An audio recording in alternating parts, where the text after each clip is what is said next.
우리 같이 봉독해서 올리겠습니다. 야곱이 라반에게 이르되 내 기한이 찼으니 내 아내를 내게 주소서. 내가 그에게 들어가겠나이다. 라반이 그곳 사람을 다 모아 잔치하고 저녁에 그의 딸 레아를 야곱에게로 데려가매 야곱이 그에게로 들어가니라. 라반이 또 그의 여종 실바를 그의 딸 레아에게 시녀로 주었더라. 야곱이 아침에 보니 레아라 라반에게 이르되 외삼촌이 어찌하여 내게 이같이 행하셨나이까? 내가 라헬을 위하여 외삼촌을 섬기지 아니하였나이까? 외삼촌이 나를 속이심은 어찌 됨이니까? 라반이 이르되 언니보다 아우를 먼저 주는 것은 우리 지방에서 하지 아니하는 바이라. 이를 위하여 7일을 채우라. 우리가 그도 네게 주리니 네가 또 나를 7년 동안 섬길지니라. 야곱이 그대로 하여 그 7일을 채우매 라반이 딸 라헬도 그에게 아내로 주고 라반이 또 그의 여종 빌하를 그의 딸 라헬에게 주어 시녀가 되게 하매 야곱이 또한 라헬에게로 들어갔고 그가 레아보다 라헬을 더 사랑하여 다시 7년 동안 라반을 섬겼더라. 아멘. 오늘 아침에는 불완전함을 통한 하나님의 계획이라는 제목으로 같이 은혜를 나누겠습니다. 불완전함을 통한 하나님의 계획. 먼저 우리 모두에게 우리 옆 사람을 보면서 당신은 참 특별한 사람입니다. 이렇게 우리 인사를 한번 해보십니다. 당신은 참 특별한 사람입니다. 다른 말로 하면은 당신은 참 대단한 사람입니다. 이렇게 할 수 있습니다. 왜 그러냐? 우리는 하나님을 믿는다고 하고 신앙생활을 한다고 하면서도 내가 참 특별하고 내가 참 대단한 사람이라는 자신의 정체성을 파묻고 사는 것 같아요. 잊어버리고 사는 것 같아요. 나는 왜 이렇게 못난 사람이야? 나는 왜 이렇게 참 인생이 안 풀려? 또 나는 왜 이 정도밖에 안 되지? 이렇게 생각을 예수 믿는 사람들도 거의 대부분이 하지 않는가 생각이 되어집니다. 그래서 하나님께 대한 감사보다는 뭔가 이게 내 주 예수 모신 곳이 그 어디나 천국이라고 하는 찬송하는 천국인데 삶은 천국이 아니야 이게. 왜 그럴까요? 자신의 정체성을 모르니까 그런 거예요. 제가 이 주변에 있는 수많은 홈리스들을 보면서 저 사람은 참 특별하게 살아간다 이런 생각들이 많이 들어요. 그런데 왜 특별하냐? 오늘 이 말씀은 불완전함을 통한 하나님의 계획을 보면 알 수가 있습니다.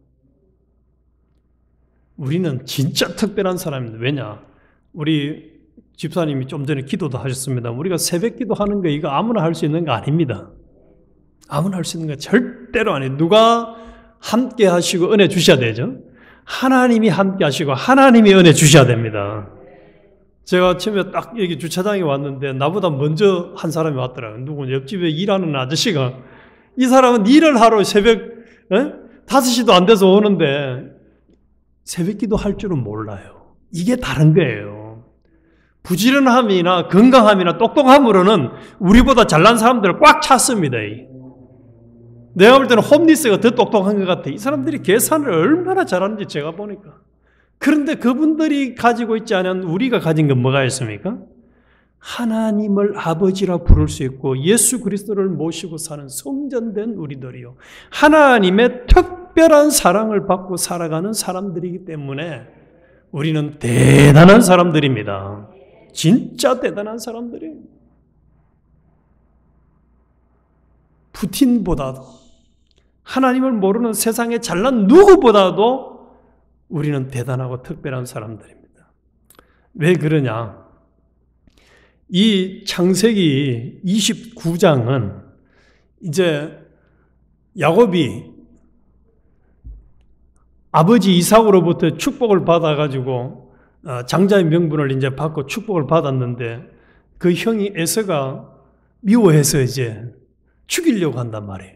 그래서 어머니 리브가가 야, 너 여기 있다가는 큰일 나겠다.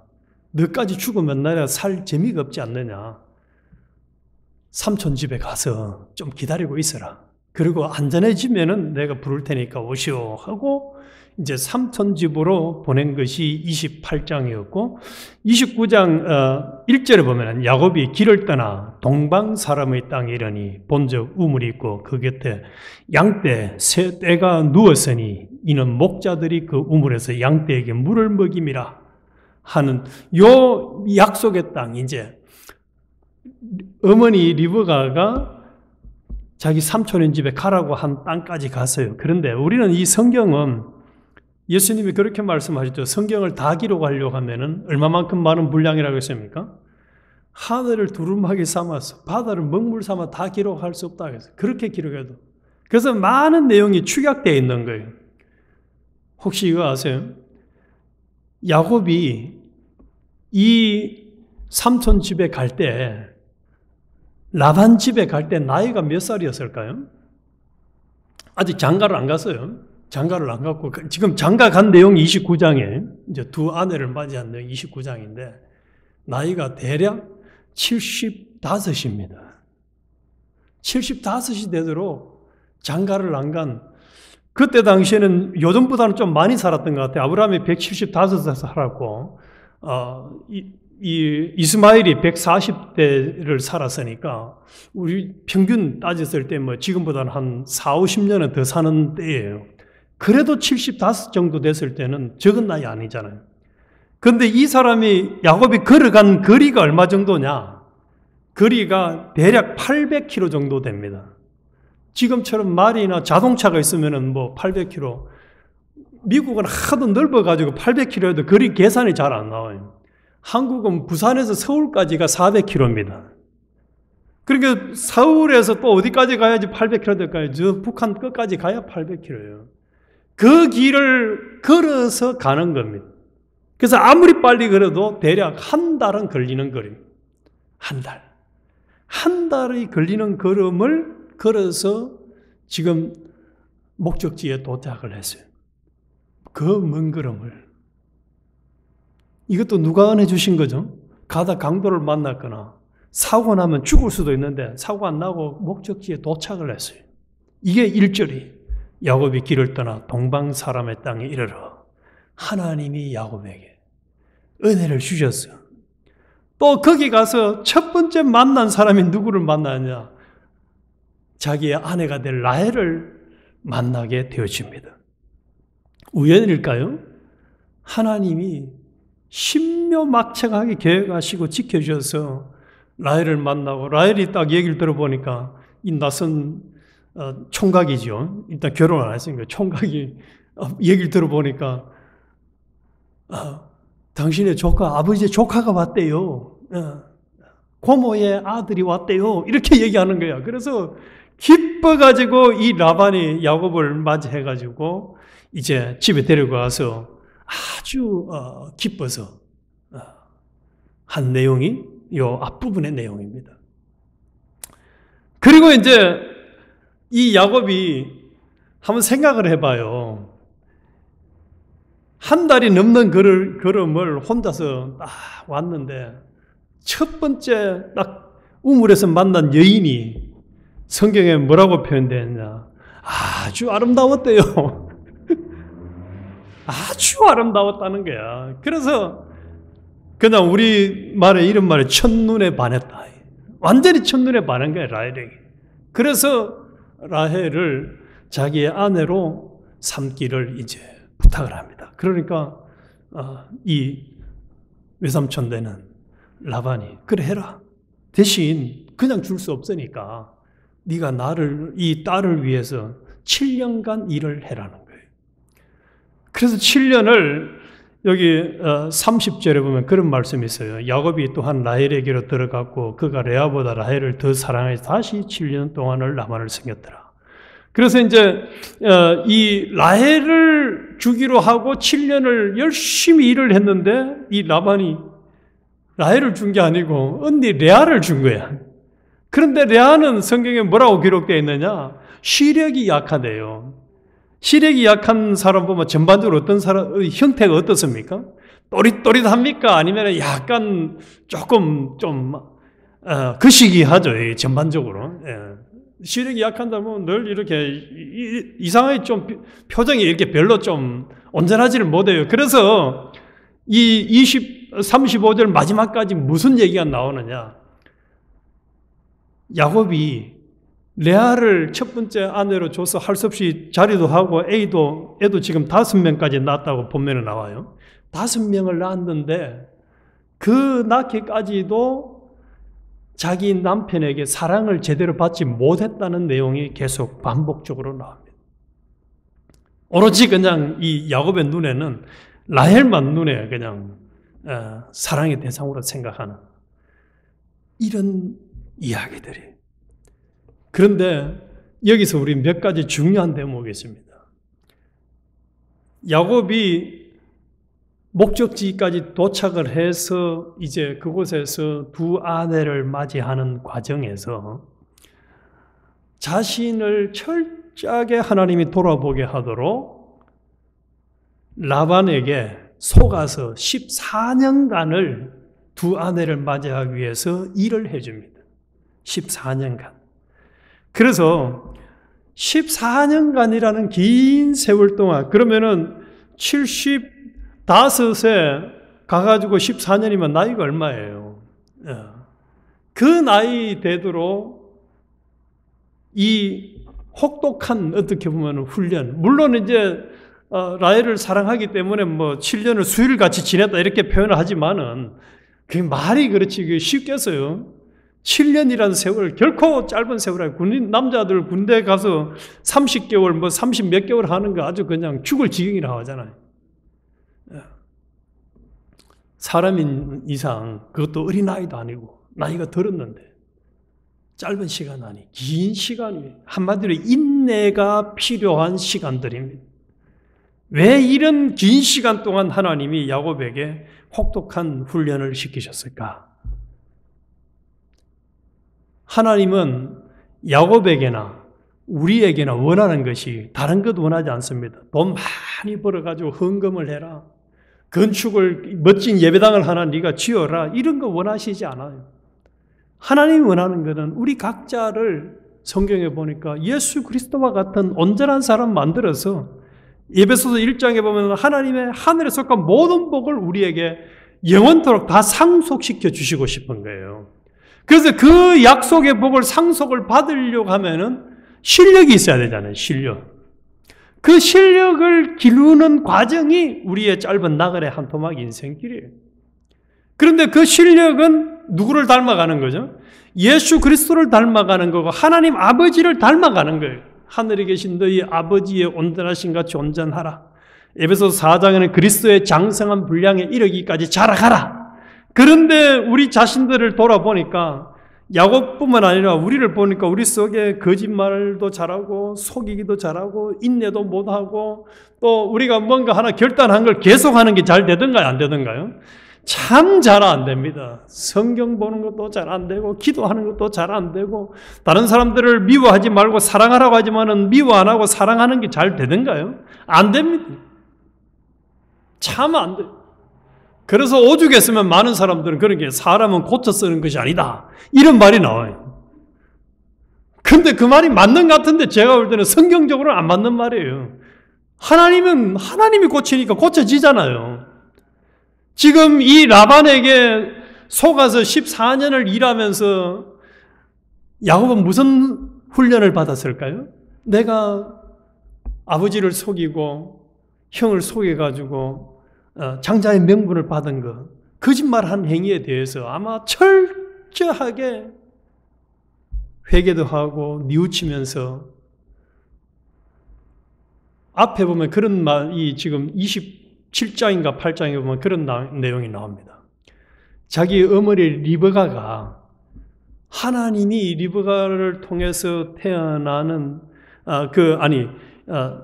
야곱을 큰 자가 작은 자를 섬기리라는 그 예언을 받았을 때에 그 약속을 딱 믿었다면은 거짓말을 안 하고 속이지 않아도 하나님이 얼마든지 야곱에게 장자의 축복권을 줄 수가 있었었는데 그것을 온전히 믿지 못한 것을 성경에 딱 기록을 해놨어요. 기록을 해요. 그래서 이 14년간이라는 긴 세월 동안을 한마디로 속아서, 삼촌에게 속아서 이제 고생을 해서 예쁜 부인을 결국 얻기는 얻지만은 그 과정에서 하나님이 원한 것은 뭐겠습니까? 기다리고 또 자신을 고치고 앞으로는 내가 거짓말 안 하고 살아야지. 내가 참 하나님을 온전히 신뢰하고 살아야지.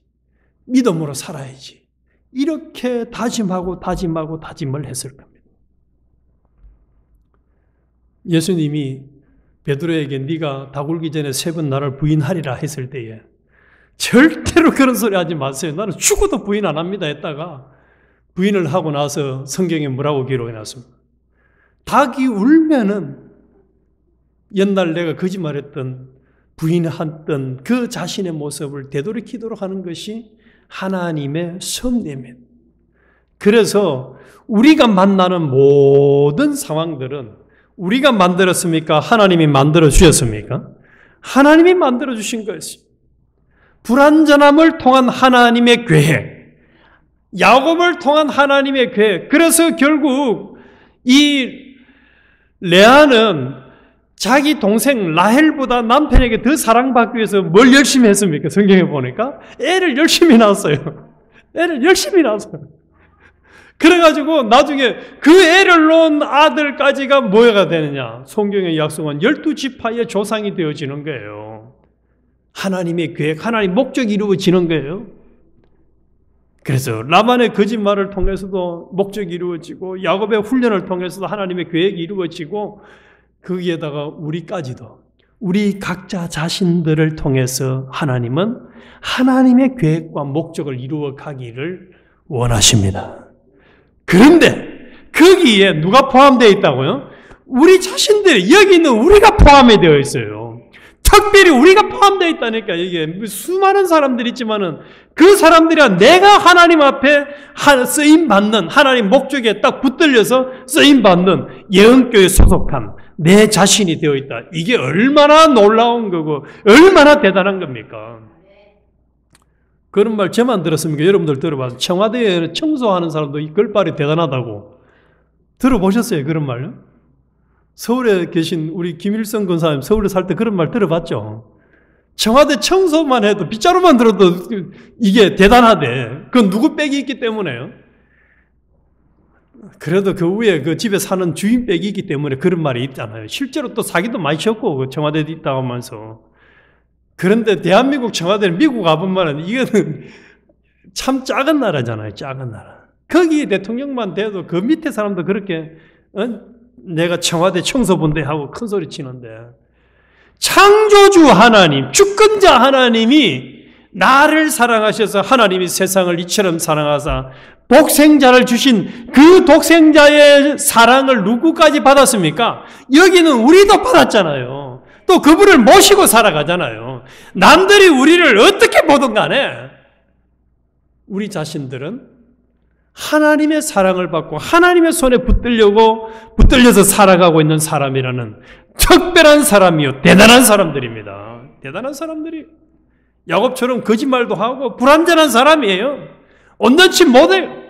그래도 하나님은 하나님이 사용하시기 때문에 하나님의 목적이 이루어지는 것입니다. 하나님이 사용하시기 때문에. 사람은 고쳐 쓰는 것이 아니고 하나님은 고쳐 쓰십니다. 사울을 고쳐가지고 바울로 고쳐 쓰잖아요. 베드로를 고쳐서 한 번 설교하니까 3,000명, 5,000명씩 회개하는 사람으로 고쳐 쓰잖아요. 심지어는 베드로를 보고 바울을 보고 그 문제의 사람들이 신이라고 부르잖아요. 아, 저 사람은 신이다라고 부르기까지 누가 쓰시니까, 누가 함께하니까 그런 역사가 일어납니까? 하나님이 하니까, 하나님이 쓰시니까 역사가 일어나는 거예요. 아, 나는 인생이, 나이를 이제 너무 많이 살아서 나는 별 볼 일 없는 사람이야. 나 같은 사람은 이거는 자기 생각이지 하나님의 생각이 아니에요. 하나님은 나이 많은 사람 못 들었습니까? 아니에요. 사라를 통해서 이삭을 낳았잖아요. 이삭을 낳았어. 하나님은 나이가 문제가 아니에요. 우리가 생각할 때 나이가 문제고 이 간판이 금수저냐 흙수저냐 이게 문제지, 하나님 볼 때는 전혀 문제가 아니에요. 전혀 창조주 하나님한테 무슨 문제가 있습니까? 아무것도 문제가 없지. 그래서 우리 이 야곱이 참 형에게 안 맞아 죽으려고, 한마디로 에서에게 안 맞아 죽으려고 먼 길을 혼자 떠난 과정이나 또 그 과정에서 다른 길로 이렇게 얼마든지 지금처럼 내비게이션이 있는 것도 아니고 GPS가 있는 것도 아니고 지도책도 없었을 거야 아마. 그런데 그 목적지에 안전하게 도착을 해서 또 딱 자기의 삼촌을 만나고 또 두 딸을 자기의 아내로 맞이하게 되어지고, 또 결혼했다고 애가 다 생깁니까? 안 생기는 경우도 있는데, 그런데 나중에 12까지나 놓게 되어지는, 오늘 본문은 이제 이 레아 첫 번째 부인을 통해서 5명의 아기만 낳았다. 이게 이제 29장까지입니다만은, 자, 우리 여기서 우리 자신들에게 꼭 적용해야 될 내용. 야곱만 하나님의 손에 붙들리고 하나님의 계획에 쓰임받는 자들이 아니라, 우리 다 같이 한번 합시다. 나도 쓰임받는 자다. 나도 하나님께 쓰임받고 나도 하나님이 함께 하시는 자다. 그래서 나는 특별한 사람이고 대단한 사람이라는 사실입니다. 야곱을 통해서 하나님의 계획과 목적이 성취되어 가듯이 우리 자신들을 통해서도 하나님의 목적과 계획이 성취되어 가고 있다는 사실입니다. 하늘나라 갔을 때에 너 예언교회에서 참 충성 잘했어. 내가 네가 수고하고 고생한 거 다 알아. 이제 좀 쉬어라. 이제 면류관 네가 가져라. 이렇게 칭찬받는 우리 모두가 되어야 하겠습니다. 이 과정에는 뭐가 필요하냐? 인내가 필요합니다. 인내. 하나님은 인내를 요구하십니다. 그래서 14년을 고생을 하면서 야곱이 사람이 많이 바뀌어지는 거죠. 그래서 야고보서 1장에서는 여러 가지 시련을 만나거든 온전히 기뻐하라. 왜냐? 그것을 통해서 인내가 자라게 되어진다. 인내가 온전하게 되어진다. 그래서 우리 각자의 인생을 따져보면은 파란만장합니다. 그래서 책을 쓴다면은 몇 권을 쓸 수 있다고 다 얘기하더라고요. 제가 여기 와보니까. 책을 쓴다면 몇 권을 쓸 수 있다. 그걸 다른 말로 하면 인내가 필요했다는 얘기. 인내가 필요했다. 그 인내를 통해서 하나님이 어떤 사람을 만들어 가기로 원한다고요? 하나님만 의뢰하고 하나님만 믿고 하나님의 뜻을 따라서 순종하는 사람. 아까 우리 찬송가 두 곡도 똑같은 내용이었는데, 우리가 앞으로 남은 생을 살아가면서 나를 하나님이 붙들고 하나님이 나를 통해서 일하시기를 원하시고 하나님의 사랑을 받는 나 자신이기 때문에 나도 인내하면서 차곡차곡 내게 맡긴 사명, 내게 맡긴 뜻, 순종 차곡차곡 해나가면 나를 통해서 하나님이 크게 일하실 것이고, 또 나를 보고 다른 사람들이 이야, 저 사람 보니까 하나님 살아계시네. 저 집에는 하나님이 축복을 주는구나. 역시 하나님 믿는 사람은 다르구나. 하나님이 함께하는 사람은 다르구나. 한마디로 복의 근원으로 살아가는 주인공이 될 수가 있는 것입니다. 그러면은 우리도 더 행복한 사람이 되어지고 다른 사람도 더 행복한 사람이 되어지는 이런 역사가 일어나요. 결론적으로 하나만 우리 딱 정리를 합시다. 야곱이 혹독한 시련을, 인내의 시간을 가졌던 것은 자신의 잘못을, 약함을, 거짓됨을 고치기 위함이었어요.